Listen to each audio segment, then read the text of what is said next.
अजितदादांचं अपघाती निधन हे एक अनाकलनीय न कळणारं सत्य.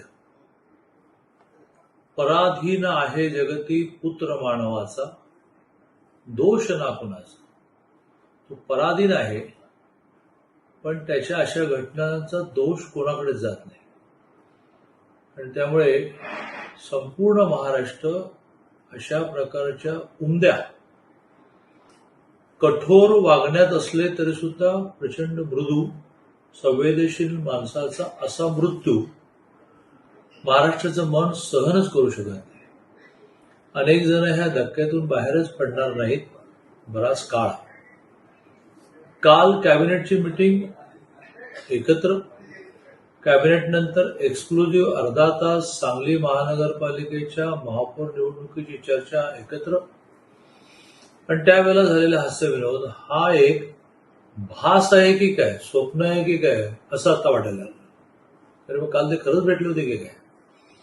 आणि त्यामुळे इतकं अचानक जाणं त्यांचं झालं आहे की त्यांचे नातेवाईक त्यांच्या स्थितीबद्दल कल्पनाच करू शकत नाही.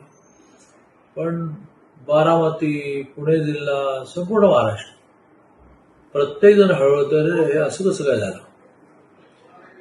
35 वर्षाच्या आमदारकी, एकदा खासदारकी ह्या त्यांच्या पॉलिटिकल लाईफमध्ये सत्ता असो किंवा विरोधी पक्ष असो, त्यांच्याशिवाय महाराष्ट्राचं राजकारण चाललंच नाही.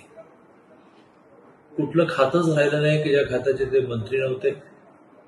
अनेक वेळा उपमुख्यमंत्री, विरोधी पक्ष नेता, लोकसभा सदस्य, या सगळ्या रोलमध्ये कधी त्यांच्या मनामध्ये कुठल्याही नवीन आलेल्या विषयाचा न्यूनगंड कधी दिसलाच नाही. प्रत्येक विषयाचं अतिशय उत्तम आकलन, कळत नाही ते कोणाला तरी विचारण्याचा स्वभाव, कितीतरी आठवणी सांगता येतील. संविधान बदलणार अशा प्रकारच्या चर्चेच्या वेळेला एका सभेमध्ये माझ्याकडच्या नोट्स न संकोच करता त्यांनी मागितल्या की याची एक मला कॉपी दे.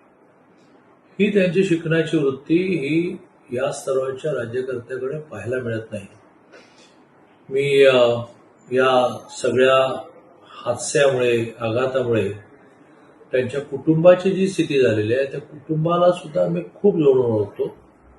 त्या कुटुंबाच्या झालेल्या स्थितीमध्ये संपूर्ण महाराष्ट्र त्यांच्याबरोबर आहे. हे मला मान्यच आहे की शब्दाने न भरून येणारं असं हे दुःख आहे, परंतु आम्ही सगळेजण त्यांच्या पाठीशी आहोत. मी त्यांच्या स्मृतींना नम्र श्रद्धांजली व्यक्त